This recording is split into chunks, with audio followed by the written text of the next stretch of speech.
여러분 안녕하십니까? 오랜만에 뵙습니다. 온라인 영화 초대.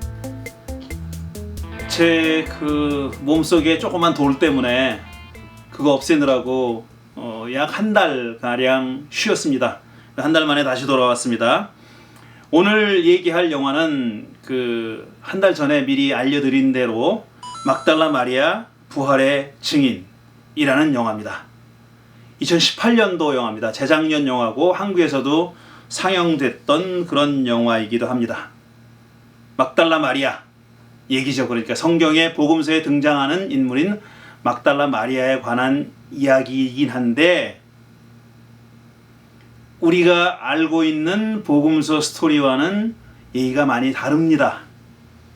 왜 다르냐 하면은 제작자도 얘기했듯이 이 영화는 사복음서도 참고했지만 마태, 마가, 누가, 요한 우리 신약 성서에 들어가 있는 4개의 복음서도 참조했지만 신약 성서에 들어오지 않은 외경들, 대표적으로 마리아 복음서라는 게 있습니다. Gospel of Mary. 이 Gospel of Mary에 전해지는 내용을 많이 참고해서 영화를 만드는 겁니다. 그래서 영화를 본 사람들 가운데는 마치 몇 년 전에 나왔던 영화 노아가 그랬듯이 이 영화에 대해서 굉장히 비판적인 생각을 가지고 있는 사람들도 있습니다. 비판적으로 본 사람들도 있는 거죠. 왜 그러냐면은 성경에 나오지 않은 얘기를 한다는 거예요. 노아도 보면은 노아도 우리 성경에 노아 얘기가 창세기 6장, 7장, 8장, 9장 이렇게 나오는데 이 노아 성경의 창세기에 나오는 노아 얘기에 들어있지 않은 내용이 많거든요. 그 영화 내용에. 그렇기 때문에 이건 뭐야? 성경을 왜곡한다 그래서 막 비판한 이 독실한 기독교인들이 많이 있었습니다. 근데 그 노아 얘기도요. 노아 영화도 그럼 그 제작자가 작가가 전혀 자기 그러니까 꾸며낸 얘기냐 그거 아니에요. 그게 아니라 에녹서를 비롯한 외경들 신구약 시대 중간사 구약과 신약 시대가 구약이 끝나고 신약이 시작되기 전에 그 중간 시대 길게 보는 사람은 400년 짧게 보는 사람은 한 200년 보는데 그 시대에 작성됐던 문서들 가운데 노아 얘기가 나오는 문서가 있습니다. 그 문서들을 참고해서 영화를 만든 거예요. 그러니까 성경에 없는 얘기라는 건 맞는데 전혀 터무니없는 얘기는 아니다라는 거죠. 그런 문서가 지금부터 2000년 이상 전에 작성된 문서를 근거로 해서 만든 겁니다. 지금 막달라 마리아라는 영화도 마찬가지예요. 우리 사복음서에는 나오지 않는 얘기지만 마리아 복음서를 비롯해가지고 몇 개의 외경에 등장하는 그런 이야기들을 참고해가지고 거기 기반해가지고 스토리를 짠 겁니다. 그러니까 이제 성경 내용과는 다른 내용들이 많이 나오고 그렇게 묘사한 데는 이유가 있는 거죠. 그걸 먼저 염두에 두고 얘기를 시작하겠습니다. 근데 일단 성경에 나오는 막달라 마리아에 대해서만 먼저 얘기해 보죠. 한 두세 번 정도 나온다 그래요. 제가 세보진 않았는데 두세 번 정도 나와요. 특징은 뭐냐면 10여 번 나온다. 첫째, 막달라 마리아에 대한 얘기가 10여 번 나온다. 두 번째로 네 복음서에 다 등장합니다. 마태, 마가, 누가, 요한 네 복음서에 막달라 마리아 얘기가 다 등장해요. 그런 특징이 있습니다. 그런데 또 하나 특징은 뭐냐면 누가복음을 제외하고 마태, 마가, 요한에는 어느 장면에 막달라 마리아가 등장하느냐면 예수님이 십자가에 달리고 부활한 장면에만 등장합니다. 거기만 등장해요. 그런데 누가에는 중간에 등장합니다. 중간에도 등장하고 십자가와 부활 장면에도 등장합니다. 그러니까 누가에는 다른 나머지 세 복음서가 전하지 않는 얘기를 하고 있는 거죠. 그러니까 그게 바로 뭐냐면 누가복음 8장에 나온 얘기입니다. 마태, 마가, 요한에는 전부 다 이제 죽음과 부활에 관한 얘기가 그 장면에만 막달라 마리아가 등장합니다. 예를 들어서 마태복음 27장 56절을 보면은 그들 가운데는 막달라 출신 마리아와 야고보와 요셉의 어머니 마리아와 세베대 아들들의 어머니가 있었다. 예수님이 십자가에 달리고 부활하는 그 장면에 있었다는 얘기죠. 그 다음에 27장 61절을 보면은 거기 무덤 맞은편에는 막달라 마리아와 다른 마리아가 앉아 있었다. 이 다 그런 장면이에요. 마가도 마찬가지. 마가도 15장 40절에 등장하고 15장 47절에 등장해요. 마지막이잖아요. 16장까지 있으니까 전부 다 이 예수님의 십자가 부활 장면에만 등장하는 겁니다. 요한도 마찬가지예요. 요한도 19장 20장에 등장해요. 역시 마지막 부분입니다. 그런데 누가복음에만 8장 2절에 등장해요. 어떻게 되어 있냐면 이렇습니다. 또한 악령과 질병에서 고침을 받은 몇몇 여자도 동행했는데 일곱 귀신이 떨어져 나간 막달라라고 하는 마리아와 이렇게 되어 있어요. 누가복음 8장이니까 중간 아닙니까? 딱 중간인데 중간에 이런 얘기가 나오는 거죠. 어떻게 설명하냐 하면은 그러니까 악령과 질병에서 고침받은 몇몇 여자들 가운데 하나입니다. 막달라 마리아는. 그런 여자들도 몇몇 여자도 동행했는데 예수님과 동행했는데 그 중에 일곱 귀신이 떨어져 나간 막달라라고 하는 마리아 이렇게 돼 있어요. 근데 그런 악령과 질병에서 고통받은 몇 명의 여자들 가운데 특히 일곱 귀신을 쫓아낸 막달라 마리아 이렇게 돼 있는 거예요. 그러니까 여기서 막달라 마리아를 알만한 정보라고는 유일하게 일곱 귀신 떨어져 나간 여자였다. 그 다음에 예수님과 동행한 여자였다. 이 귀절에서는 그걸 알 수 있는 거죠. 그 다음에 마가복음 16장, 그러니까 마가복음 마지막 부분입니다. 16장 9절에 뭐라고 되어 있냐면은 예수께서 일회의 첫날 새벽에 살아나신 뒤에 맨 처음으로 막달라 마리아에게 나타나셨다. 마리아는 예수께서 일곱 귀신을 내쫓아 주신 여자였다. 이렇게 되어 있어요. 그러니까 얘기는 뭐냐면 누가와 상통하는 거죠. 누가 8장하고 상통하는 거죠. 누가 8장에 일곱 귀신 쫓아낸 여자다. 막달라 마리아가. 근데 마가 16장 9절에는 또 그 얘기를 하고 있는 거예요. 예수께서 일곱 귀신을 내쫓아 주신 여자인 막달라 마리아라고 얘기하고 있는 거죠. 그런데 주의해야 될 점은 뭐냐면은 본래 학자들은 마가복음 16장 1절에서 8절까지가 끝이라고 얘기합니다. 8절이 원래 마가복음의 끝이었다. 그런데 9절 이하에는 나중에 덧붙인 거라고 얘기해요. 그러니까 본래적으로 생각하는 여겨지는 학자들이 본래를 여겨지는 마가복음 안에는 이 막달라 마리아 얘기가 이 일곱 귀신 얘기가 안 나오는 거예요. 덧붙여진 부분에 나옵니다. 상당히 후대에 덧붙여졌다고 생각하는데 그 대목에 나오는 거예요. 그러니까 아마 덧붙인 사람은 누가복음을 알고 있는 사람이 아니었을까 이렇게 얼마든지 추측할 수 있는 거죠. 어쨌든 막달라 마리아는 이런 사람입니다. 다시 정리하자면은 영화 얘기하기 전에 성경 얘기를 좀 해야 될 필요가 있어서 얘기를 합니다. 막달라 마리아는 어떤 사람이었냐 하면은 예수께서 일곱 귀신 쫓아낸 사람. 그 다음에 두 번째로 다른 그런 귀신 치유받거나 그런 악령에 시달렸거나 귀신 치유를 받은 사람 몇몇 여자들 가운데 한 사람. 그렇게 동행했던 사람들 가운데 한 사람. 더 구체적으로는 일곱 귀신 쫓아낸 사람. 그 다음에 예수님의 십자가 현장에 있었던 사람, 부활하신 예수님을 가장 먼저 만난 사람. 이렇게 돼 있어요. 이게 마리아에 대해서 우리가 알고 있는 복음서를 통해서 사복음서를 통해서 우리가 알 수 있는 마리아의 정체입니다. 마리아가 이런 사람이었던 겁니다. 그런데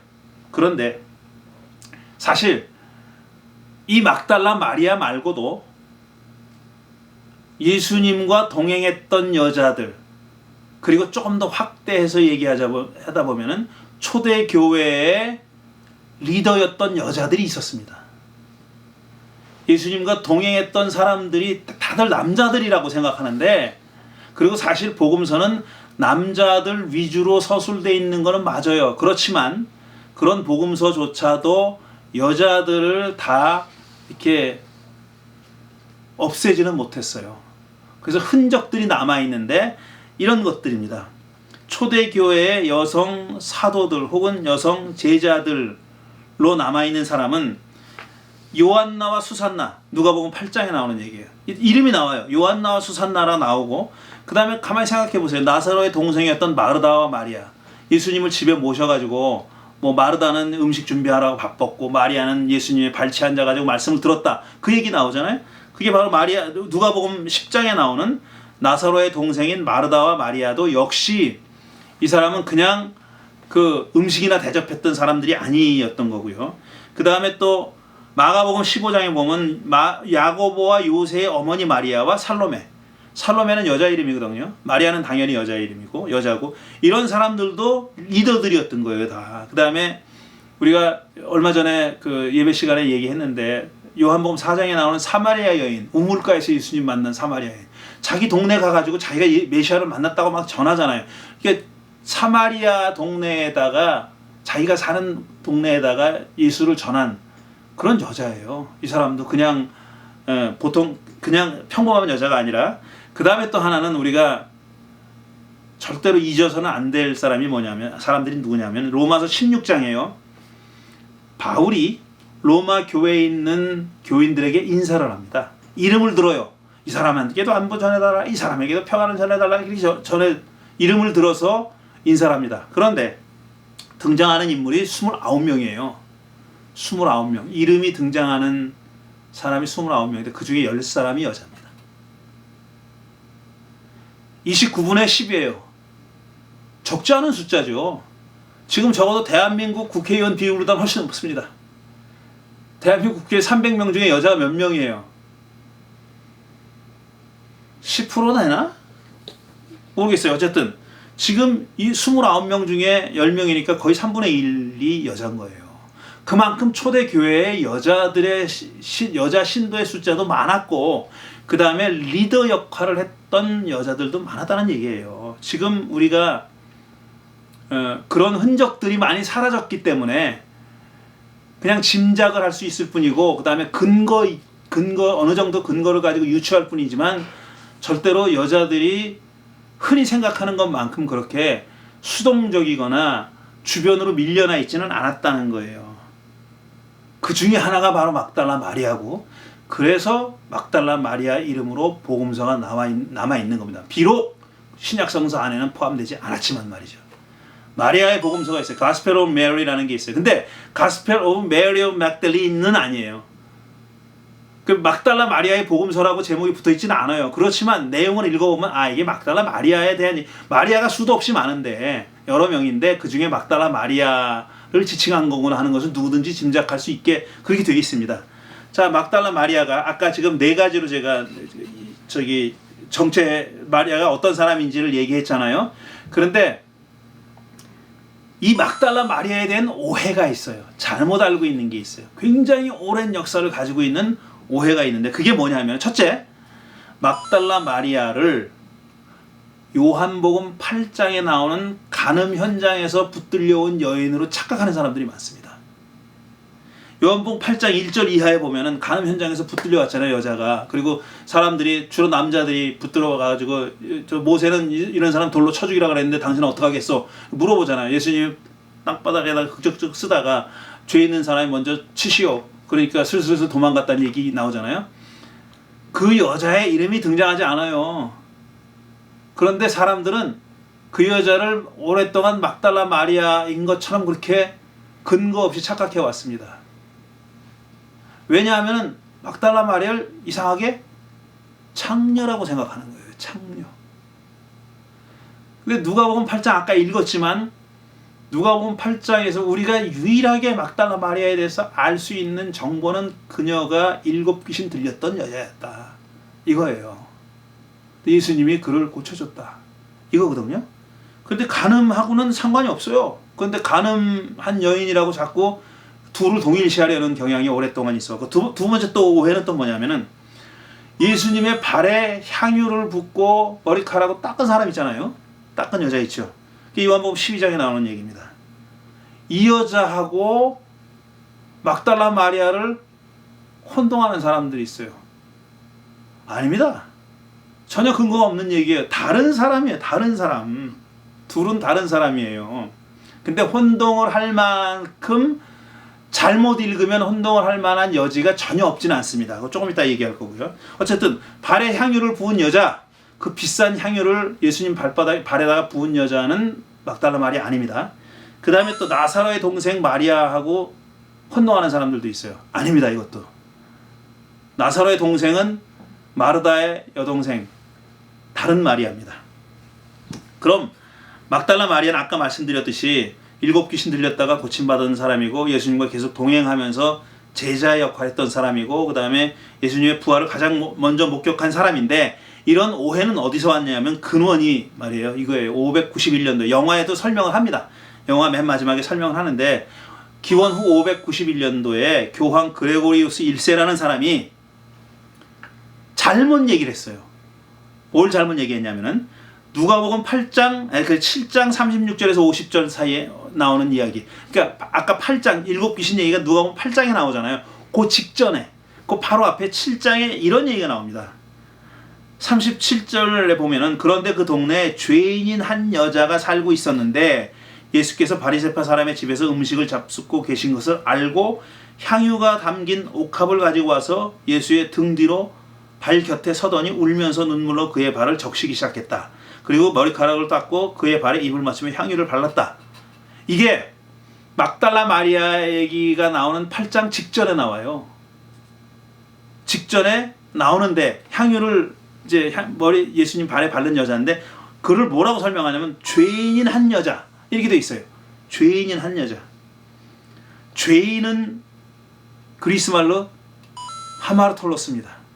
남자니 하마르톨로스라고 얘기하고 여자는 또 어미가 따로 붙는 거죠. 근데 하마르톨로스는 어쨌든 죄인이에요. 죄인. 창녀는 히브리 말로 포린입니다. 포린.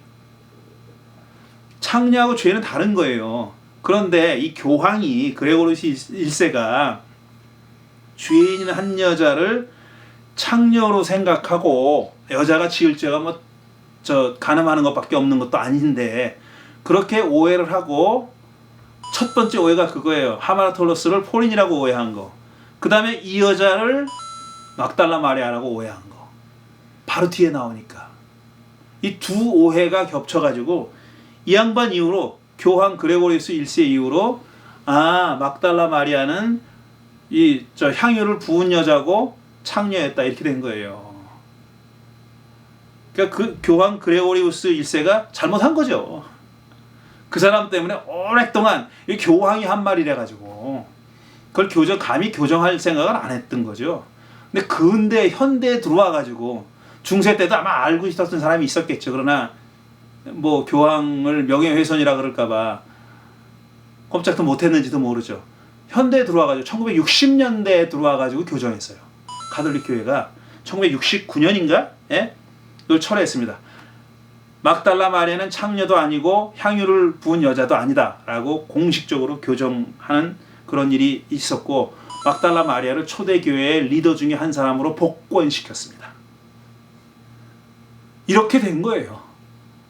그래서 흔히 막달라 마리아를 창녀라고 하는 오해는 이렇게 비롯됐고 이렇게 만들어졌다는 거죠. 지금은 그래서 그렇게 생각하시면 안 됩니다. 그건 사실이 아니에요. 또 하나 막달라 마리아에 대해서 우리가 생각할 점이 영화에도 나오는데요. 7 귀신 들렸다는 말이 뭘까? 이렇게 우리가 생각해 봐야 할 점이죠. 7 귀신 들렸다는 말이 뭘까? 7은 또 뭐며 귀신 들렸다는 말은 뭘까? 우리가 지금도 귀신 들렸다는 걸 믿는 사람이 있기는. 이거 언젠가 한번 보여드렸잖아요. 막 귀신 들렸다고 대화하는 거. 그 축기하는 사람, 귀신 쫓아내는 그런 사기꾼이 그 귀신 들린 애하고 얘기하는 게 나오죠. 언제부터 살았냐 이렇게 얘기하는 영상 보여드린 적이 있는데 사탄 첫 시간에 보여드렸잖아요. 근데 요즘 귀신 들렸다고 얘기를 하면은 그런 일이 있다고 얘기하면은 많은 사람들이 믿지 않죠. 어떤 일종의 정신질환을 가지고 얘기하는 건데 이 시대 사람들은 그런 걸 믿었거든요. 예수님 시대 사람들은 귀신 들렸다는 것을 믿었죠. 7 귀신 들렸다고 얘기했는데 7이라는 숫자는 굉장히 완전한 숫자고 굉장히 강력한 귀신 들렸다는 그런 뜻이겠죠. 어쨌든 근데 귀신 들렸다는 얘기를 영화는 독특하게 해석합니다. 그 얘기를 나중에 할 거고요. 자, 그 다음에 이제 그럼 막달라 마리아가 등장하는 사복음서 얘기는 다 한 거예요. 제가. 그러면은 막달라 마리아가 외경에는 어떻게 그려지고 있는지 하는 것도 좀 살펴볼 필요가 있는 건데 길게 얘기 안 하겠어요. 제가 외경에 막달라 마리아가 등장합니다. 예를 들어서 구세주와의 대화, Dialogue of the Savior라는 책이 있어요. 거기 등장하고요. 그 다음에 소피아의 믿음이라는 피시스 소피아라는 책이 있어요. 거기도 등장합니다. 그 다음에 또 특징적인 거는 널리 알려져 있는 도마복음서에 두 군데 등장합니다. 도마복음서에 두 군데 등장하고 그 다음에 또 하나 등장하는 게 바로 아까 말씀드린 마리아 복음서입니다. 근데 마리아 복음서는 많이 훼손당했고 일부가 다 없어졌어요. 그래가지고 그 중간중간에 또 망실된 부분이 있어요. 그래서 그 부분을 추측해서 읽곤 하는데 그런 내용이 어떤 일관성 있는 스토리를 쫙 가지고 있는 그런 복음서는 아니고 주로 도마복음서 비슷하게 예수님이 한 말이나 이런 단편적인 것들을 묶어놓은 그런 책으로 짐작됩니다. 도마복음서 보면은 다른 복음서에는 안 나오는 얘기가 막달라 마리아와 상관 있는 얘기가 등장합니다. 그게 21번 도마복음서에 번호가 붙어 있잖아요. 1번부터 140 몇 번까지가 붙어 있죠. 이렇게 118번까지가 붙어 있죠. 118번. 근데 21번에 나오고 그다음에 114번에 나와요. 하나만 읽어 드릴게요. 제가 하나만. 114번 보면 시몬 베드로가 그들에게 이르되 마리아는 우리를 떠나야 한다. 여자는 생명에 합당치 아니하기 때문이다. 예수께서 가라사대 보라 내가 마리아를 인도하여 그녀 스스로 남성이 되도록 만들리라. 그리하여 그녀도 너희 남성들을 닮은 살아있는 정기가 되도록 하리라. 어떠한 여인이라도 자신을 남성으로 만드는 모든 자는 하늘나라에 들어갈 것이니라. 이렇게 되어 있어요. 그러니까 베드로가 말하기를 여자는 하늘나라에 합당치 않다는 거예요. 그러니까 예수님이 그래? 그럼 내가 마리아를 남자로 만들 거야 라고 얘기하신 거예요. 쉽게 얘기하면은. 그러니까 도마복음서에 전제되어 있는 추측할 수 있는 신앙은 뭐냐면 하늘나라는 남자를 만들어 가는구나 이렇게 되어 있어요. 그런데 마리아 복음서 보면 전혀 아니에요. 여자는 여자인 채로 하늘나라에 들어갈 합당한 자격을 갖추고 있다고 얘기합니다. 거기서. 그러니까 도마복음서와 다른 얘기를 하는 거예요. 둘 다 영지주의적인 색채가 강한 복음서들입니다. 그런데 영지주의도 갈래가 이렇게 다양했던 거예요. 영지주의를 하나로 이렇게 뭉뚱그려가지고 묶어서 영지주의는 이거다라고 말하기가 참 힘든 그런 상황입니다. 그 얘기를 가장 잘했던 사람이 캐런 킹이 쓴 거죠. 캐런 킹이 쓴 나르시시즘이라는 책이 있어요. 그 책을 보면은 제가 나르시시즘 흥미를 가지고 있었기 때문에 읽었어요. 적어도 한 권이라도 읽어보자. 제대로 된 책을. 그래서 읽었는데 그 사람이 하려고 하는 얘기는 뭐냐면 한마디로 얘기해가지고 영지주의라고 하나로 뭉뚱그릴 수 없다는 거예요. 문서적인 증거를 대면서 얘기합니다. 이 책은 똑같은 영지주의 계열이라고 우리 사람들이 생각하는 이 책은 여기에 대해서 이렇게 얘기했는데 다른 책은 또 전혀 반대로 얘기하는 게 있는 거예요. 그래서 영지주의라고 하나로 다 뭉뚱그리면은 그건 큰 오해다. 그게 그 책의 가장 큰 주제입니다. 물론 설명을 많이 하는데 그 캐런 킹이 말하고 싶었던 거는 그거 영지주의는 하나가 아니다라는 얘기예요. 지금 제가 그 얘기를 하고 있는 겁니다. 도마복음서에는 그렇게 나오는데 마리아 복음서는 그게 아니에요. 여자도 얼마든지 여자인 채로 하늘나라 들어갈 수 있다 이렇게 돼 있어요. 도마복음서에 그렇게 나오고요. 막달라 마리아가 등장하고 그 다음에 이제 마리아 복음서인데 지금 여자는 남자가 돼야 된다는 도마복음서와 구별된다는 얘기는 방금 말씀드린 거고 그 다음에 이 마리아의 복음서에 나와서 계속 그 안에서도 계속 그 디베이트하고 논쟁이 벌어지는 게 뭐냐면은 마리아만 예수님을 제대로 알고 있다는 거예요. 그러니까 남자 제자들 있잖아요. 여타의 베드로를 비롯한 남자 제자들은 예수님을 오해하고 있는 걸로 돼 있어요. 근데 예수님을 제대로 알고 있는 사람은 마리아라는 거예요. 그리고 예수님도 그걸 인정하셨다고 돼 있고요.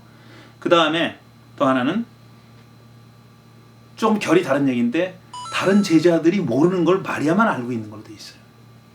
왜냐하면 예수님 마리아에게만 그 얘기를 하셨다는 거예요.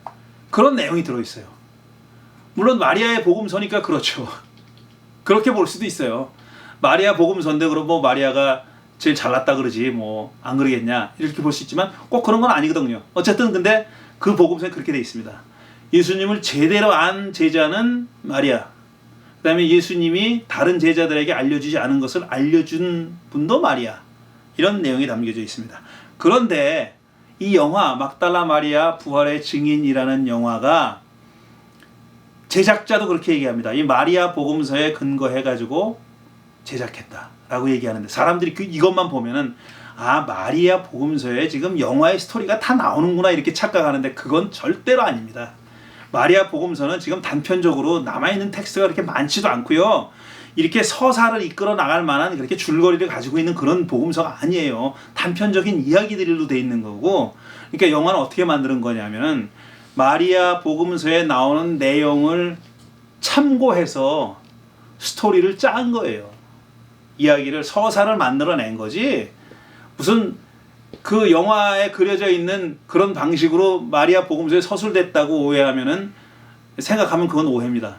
왜 제가 이 얘기를 드리냐면 저는 그렇게 생각했거든요. 처음에 제작자의 얘기를 그 인터뷰한 걸 보고서 아 그런가 보다 하고 마리아 복음서를 찾아보니까 그것도 또 그게 아니더라고요. 마리아 복음서는 굉장히 짧아요. 그리고 많은 부분이 망실되어 있기 때문에 첫 6페이지 정도는 망실되어 있어요. 그리고 7페이지부터 나오는데 그 중간중간에 또 이게 좀 없어진 부분도 있고 이게 불완전한 텍스트입니다. 문서입니다. 그러니까 그걸 가지고 무슨 영화처럼 그렇게 스토리를 짤 수는 없다. 그런 오해는 하지 말아야 된다는 거고요.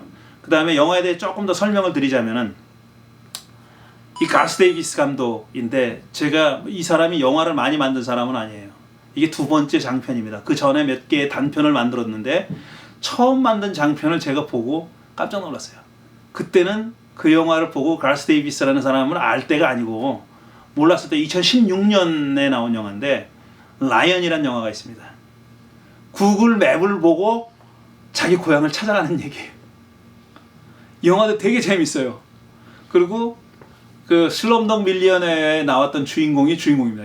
여기 나오는 무슨 파텔인가 하는 그 친구가 주인공으로 나오는데 굉장히 독창적이고 재밌는 영화예요. 라이언이라는 영화도 여러분 한번 꼭 보셨으면 좋겠어요. 관심 있는 사람들.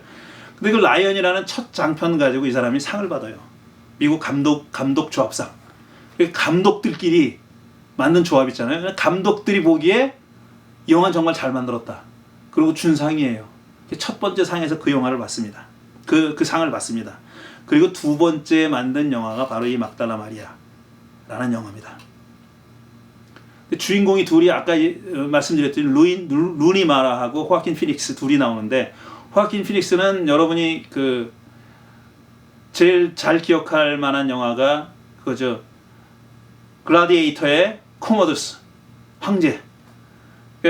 글라디에이터 저 주인공한테 나중에 주인공은 사기쳐서 이기려고 했다가 죽는 놈 황제. 걔가 호아킨 피닉스죠. 그때도 참 제가 잘 봤습니다. 아, 참 좋은 배우다. 그 전에도 뭐 여러 편 영화 오랫동안 배우한 사람이지만 근데 확실히 요즘 진짜 호아킨 피닉스의 전성시대죠. 전성시대예요. 이 양반은 그녀라고 하는 기계하고 얘기하는 기계하고 애인 되는 영화 있죠. 거기도 주인공으로 나와요. 거기 루니 마라가 또 나오죠. 이 두 사람은 애인이라고 하던데 두 사람이 공동 주연한 Her라는 영화도 굉장히 인상적인 영화고요. 그녀라고 번역이 되어 있습니다. 한국에서는. 그 다음에 또 이 사람이 나온 You Were Never Really Here라는 영화가 있어요. 그 영화도 칸느에서 나무주연상을 받은 영화예요. 게다가 작년에 조커로 뭘 받았어요, 이 사람이? 조커로 나온 사람이잖아요. 조커로 아카데미를 받았잖아요. 그러니까 요즘 이 사람이 모든 상이 이 사람한테 간다고 할 정도로 굉장히 그 피크에 올라와 있는 그런 배우입니다. 조커는 정말 이렇게 막 소름 돋을 정도의 그런 연기를 했죠. 뭐 조커를 보는 순간에 누구나 보면은 제가 받겠구나 했을 겁니다.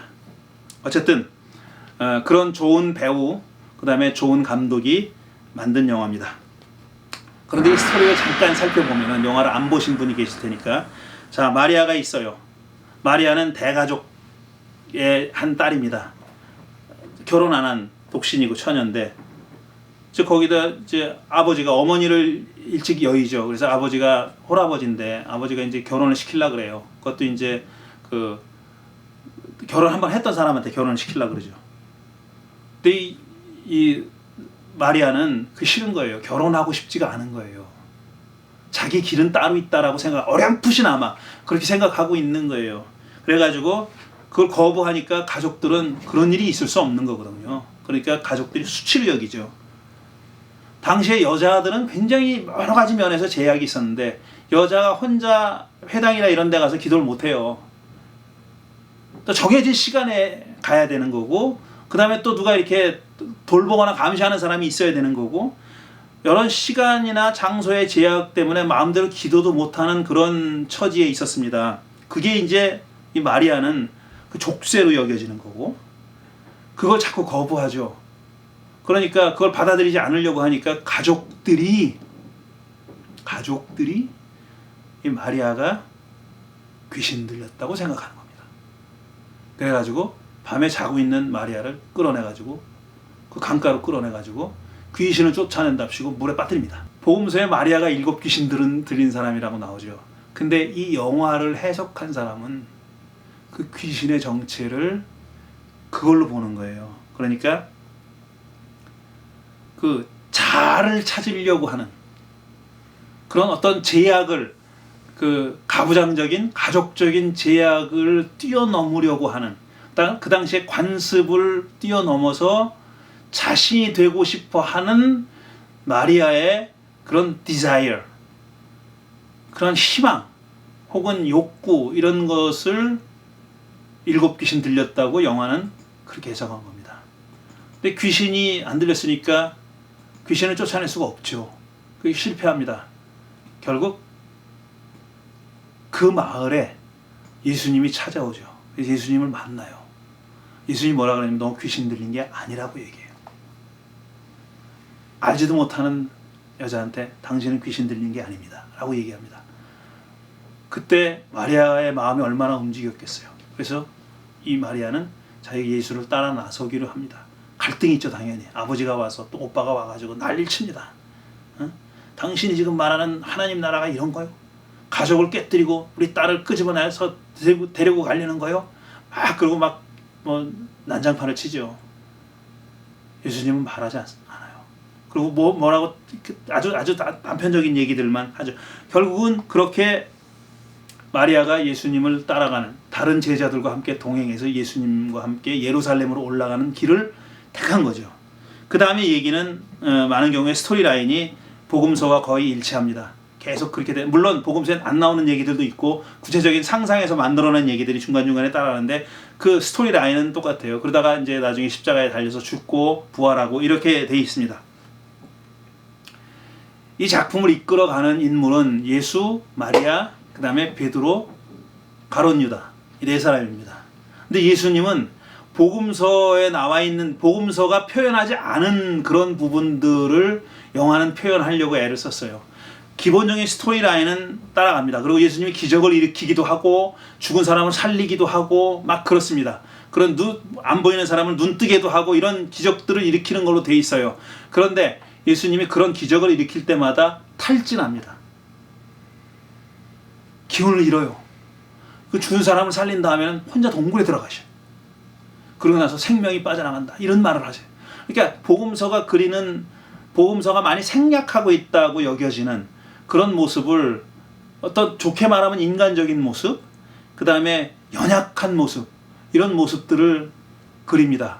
그 영화가 그런 모습을 그리고, 그러니까 이제 보수적인 기독교인들은 싫어하죠. 그러니 예수님이 슈퍼맨이어야 되는데 슈퍼맨인 거커녕 심지어는 여자인 마리아의 격려를 받고 도움을 받는 걸로 나오거든요.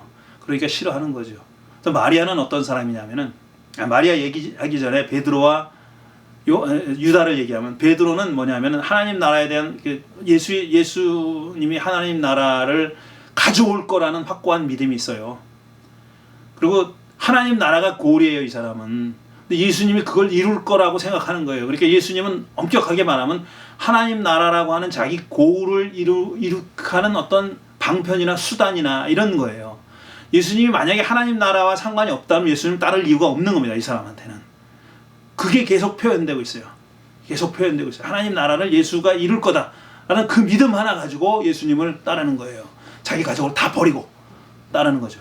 반면에 마리아는 뭐냐면 가족에서부터 해방되려고 나왔어요. 예수님을 따른 이유와 목적이 다릅니다. 자기는 그런 하나님 나라에 대한 것은 그들이 말하는 것에 대해서, 우리 제자들이 말하는 것에 대해서 반신반의합니다. 과연 정말 그래? 이 마리아라는 여자는 뭐냐면 예수님이라고 하는 분의 인격에 완전히 매료된 사람이에요.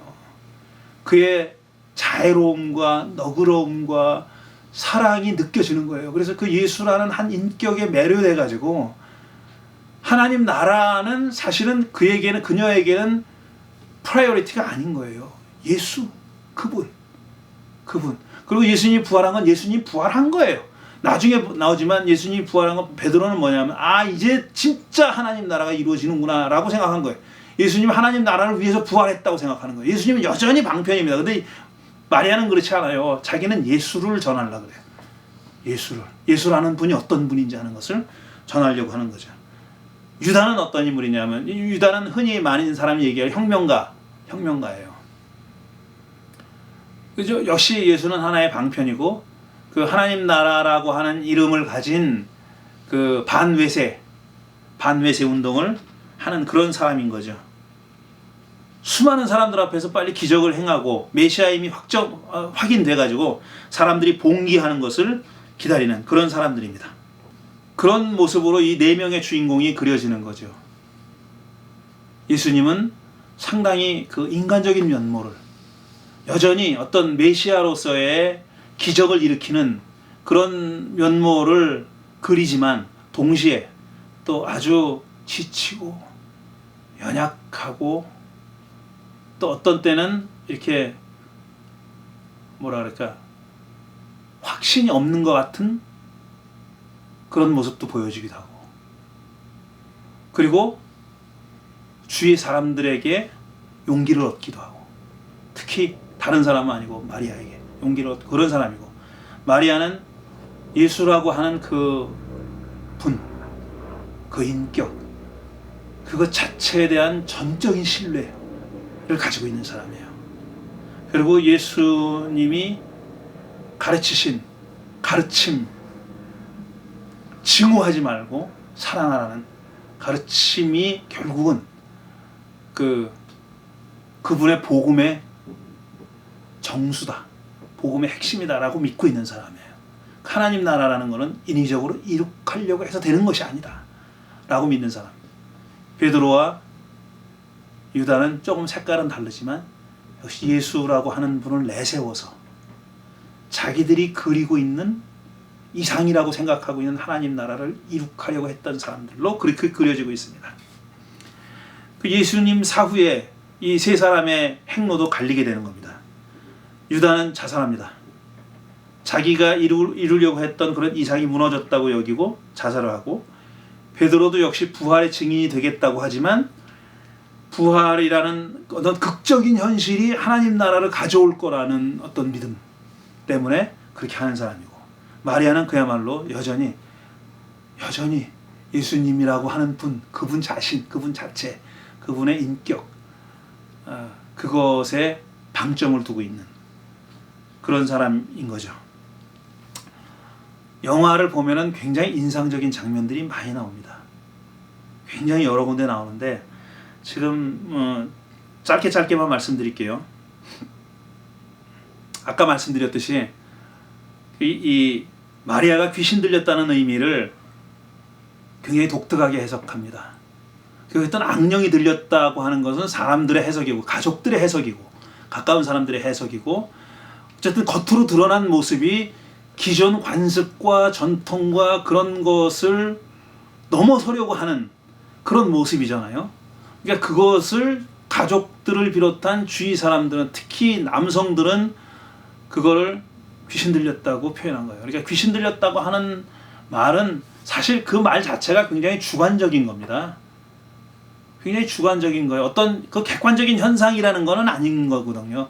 복음서에는 객관적으로 뭐 귀신이 말하고 뭐 이런 식으로 돼 있지만 요즘 그런 현실을 보면은 저는 분명히 말씀드립니다. 그거 다 사기입니다. 거짓말입니다. 이거 어떻게 알아 그러면? 모르죠. 저도 모르는데 제가 본 거는 다 그렇습니다.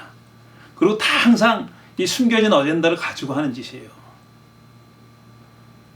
굉장히 주관적인 거예요. 근데 이 영화를 그린 사람은 그런 기존 체제가 담지 못하는, 기존 체제로 가두지 못하는 것을 귀신이라고 표현했다고 보고, 사실 그 표현하는 방식이, 그 당시에 마리아가 할 수 있는 일이 뭐가 있었겠어요.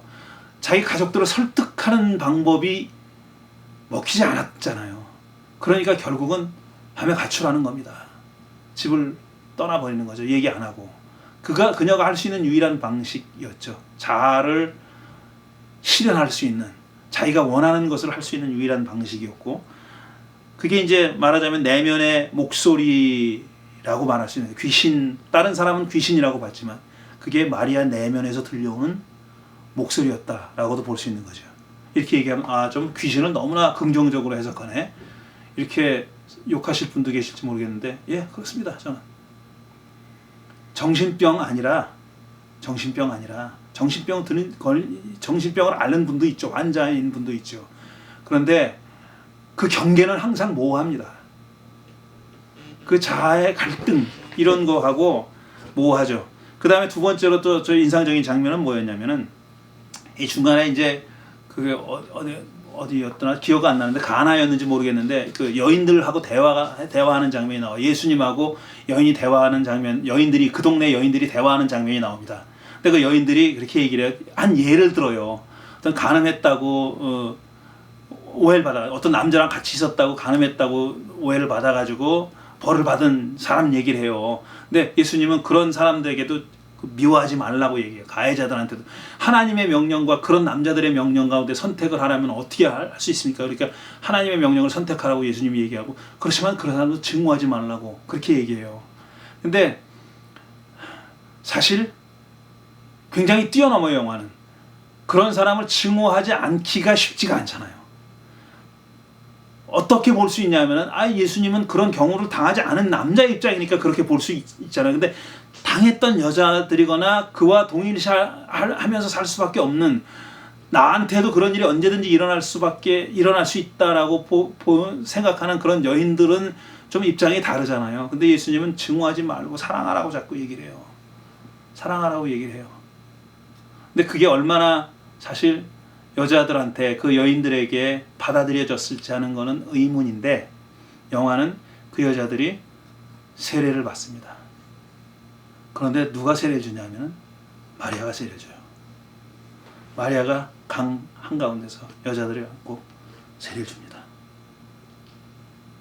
저는 굉장히 인상적이었어요, 그 장면이. 예수님이 마리아한테 네가 세례를 줘라 얘기하지 않아요. 마치 자연스러운 것처럼 그렇게 그 일이 이루어집니다. 이런 얘기가 어디 나오느냐? 안 나와요. 안 나오는데 만들어낸 얘기죠. 만들어낸 얘기인데, 이렇게 영화는 어찌 보면 과감하게, 우리들한테도 과감하게 보이는, 심지어 저한테도 굉장히 인상적인 것으로 보이는 그런 장면을 연출해냅니다. 세 번째로 아까 말씀드렸듯이 중요한 순간마다 예수님 굉장히 피곤해합니다. 쓰러지기도 하고 굉장히 피곤해해요. 힘들어해요. 그러니까 He's not a 슈퍼맨인 거예요. 예수님이 어떤 슈퍼맨이 아닌 거예요. 무슨 자가 발전이 돼가지고 늘 힘이 넘치는 분이 아닌 거예요.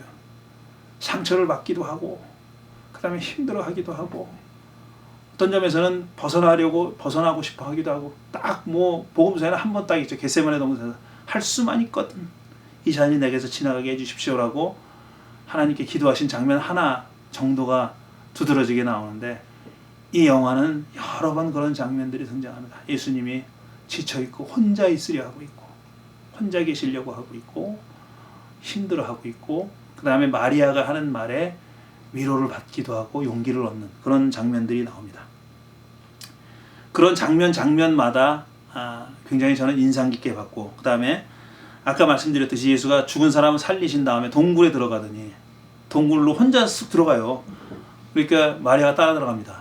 다른 사람들은 다 이 죽은 사람이 살아났다고 길길이 뛰고 난리치고 그냥 야 메시아다 막 그러는데, 예수님은 조용히 굴에 들어가고, 그걸 눈여겨본 마리아가 그 동굴에 따라 들어가죠.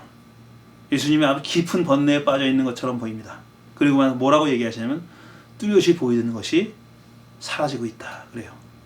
뚜렷이 보이던 것이 사라지고 있다. 그러니까 마리아가 뭐라냐, 무엇이 사라지고 있습니까? 그랬더니 생명이 사라지고 있다 이렇게 얘기해요. 생명이 사라지고 있다. 죽은 사람을 살리시고 나서 하는 얘기입니다. 자, 과연 예수님이 사라지고 있다라고 하는 생명은 무엇일까? 예수님의 생명이 사라지고 있다는 것을 얘기하고 있는 건지, 죽음이 목전에 다가왔다는 것을 느끼고 말씀하시는 건지, 뭔지 알 수가 없습니다. 어쨌든 그때 마리아는 제가 당신을 끝까지 동행하겠습니다, 따라가겠다고 그렇게 약속을 합니다. 그 다음에 또 하나 재미있는 장면은 예수님이 최후의 만찬에 제자들의 발을 닦아주잖아요. 이 영화에서는 마리아가 예수님의 발을 닦아줍니다. 그리고 영화 곳곳에서 남자 사도들과 마리아가 의견 대립하는 장면이 많이 나와요. 근데 사실 영화는 굉장히 남자들을 부드럽고 나이스하게 그렸어요. 근데 아까 제가 읽어드린 동화복음서나 이런 데 보면은 그것보다 훨씬 더 뭐라 그럴까, 루드합니다. 정말 이게 아주 그냥 여자를 비하하고 그런 흔적들이 많이 나타나는데, 영화에서는 그게 좀 덜한 식으로 그려졌죠. 이런 등등의 아주 인상적인 장면들이 있었습니다. 저는 이 영화가 재미라는 면에서 보면은 좀 지루해요. 그리고 사실 많은 부분이 아는 얘기니까. 그리고 저의 경우는 그렇습니다. 복음서를 꽤 촘촘히 읽어본 적이 있으니까, 요게 요렇게 틀었구나, 말하자면 패러디했구나, 요걸 바꿨구나, 요렇게 바꿨구나 하는 장면들이 눈에 띄는 것 말고도 있어요. 눈에 띄는 것 말고도 이 표정이나, 특히 제자들이나 예수님이나 마리아의 표정에서 이렇게 말은 하지 않아도 표정에서 읽을 수 있는 어떤 패러디가 있어요. 그런 점들이 있습니다, 분명히. 그러니까 저는 그런 점들을 꼼꼼하게, 제가 3번 봤거든요, 영화를. 3번 보면서 꼼꼼히 읽었어요. 이게 요렇게 감독은 요런 걸 표현하고 싶었구나 하는 점들이 있었어요. 그런데 제작자와 감독은 영화에 대해서 이렇게 얘기했더라고요. 시나리오 쓴 작가가 이렇게 얘기했습니다. 이 영화를 통해 너무 오랫동안 침묵을 강요당한 사람에게 제 목소리를 낼 수 있게 해줄 기회라고 생각했다.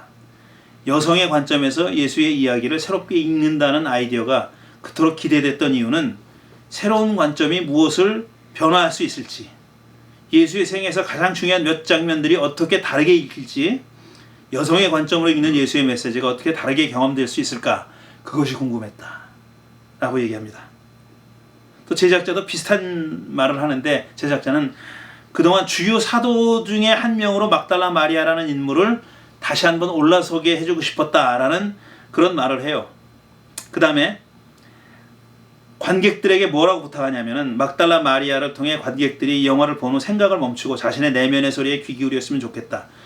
이게 바로 우리가 영화를 통해서 던지는 메시지다, 이런 말을 합니다. 근데 아까 귀신 들린 얘기할 때 제가 말씀드린 내면의 목소리다 라는 말씀을 드렸는데, 저는 이 영화를 보고 그런 생각을 했었어요. 전에도 많이 생각했던 거였었지만, 우리가 알고 있는 예수님과 그 시대에 일어났던 일, 그 다음에 첫 1, 2세기의 교회의 역사는 정말 우리가 알아야 될 게 많다 하는 생각을 다시 한번 해봅니다.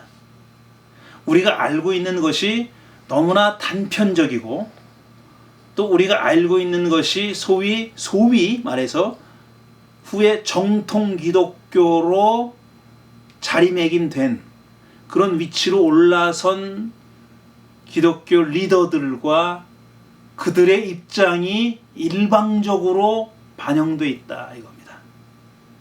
저는 그게 틀렸다라고 말씀드리는 게 아니에요.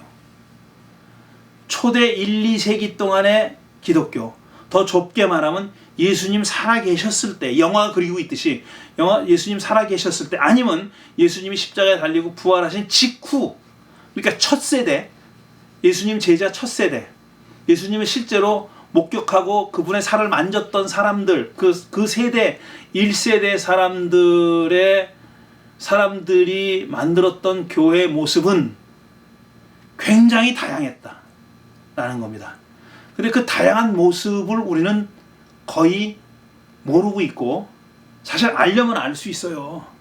그런데 관심이 없는 거예요. 일단 그 교회 지도자들이 관심이 없어요. 왜냐하면 교회 지도자들은 일률적인 게 편하거든요. 통일된 견해가 편해요. 그리고 소위 통일된 정통교회 입장이 자기들 이해하고 맞아 떨어져요. 그러니까 그게 좋은 거예요. 저도 마찬가지예요. 저도 그게 편해요. 왜냐하면 그런 사람들이 했던 것처럼 하면은 편해요. 그걸 하나님의 권위라는 것을 등에 업고 이게 옳다, 단답형으로 이게 옳다라고 하면 편해요. 그 어떤 의미에서는 듣는 사람도 그게 편합니다. 왜냐하면 종교라고 하는 가장 근본적인 가르침, 이건 굉장히 복잡하다고 생각하기 싫은 거예요. 뭔가 확실한 답을 가지고 싶어하는 욕구가 사람들에게 있습니다.